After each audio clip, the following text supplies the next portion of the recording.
To all the siblings of the golden child, when did your parents' favoritism finally come back to haunt them? My name's Megan Harris. I grew up in a house where love wasn't divided equally. It was measured, weighed, and handed out in front of me. My younger sister, Chloe, was the golden child. The perfect one. Straight A's, captain of the cheer squad, and mom's little angel. Dad adored her too. He used to say, "You should be more like your sister." I tried. God knows I tried. But nothing I did was ever enough. If Chloe brought home a B, she was under stress. If I brought home an A dash, I was slipping. When she broke curfew, they laughed it off. When I did, I was grounded for a month. Eventually, I stopped trying to impress them. I just counted the years until I could leave. When I finally moved out, I built a life far from their shadow.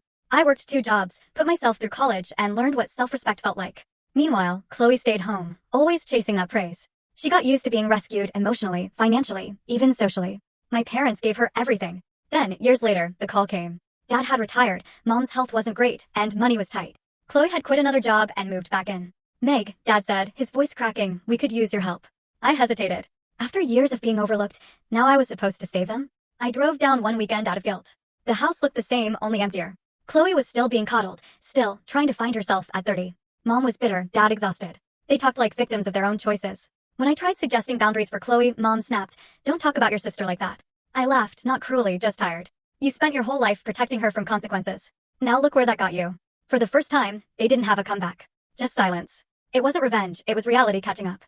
The golden child had never learned to stand on her own. And the disappointment? I'd learned how to survive. A month later, I stopped by again. Chloe had drained their savings on credit cards. Dad looked broken. He said quietly, "We should have listened to you." It wasn't satisfaction I felt, it was sadness. Because favoritism doesn't just break one child, it breaks the family. I helped them set up a budget, but I didn't move back in. I couldn't. Some wounds don't heal by pretending they never happened. Now, years later, Mom sometimes calls just to talk, no comparisons, no guilt. Maybe she's finally learned. And Chloe? She's still figuring things out. But that's her journey, not mine. So to every sibling of the golden child, one day, favoritism comes full circle. The truth always does. Full story on the channel. Link below. Click now and watch what happened next.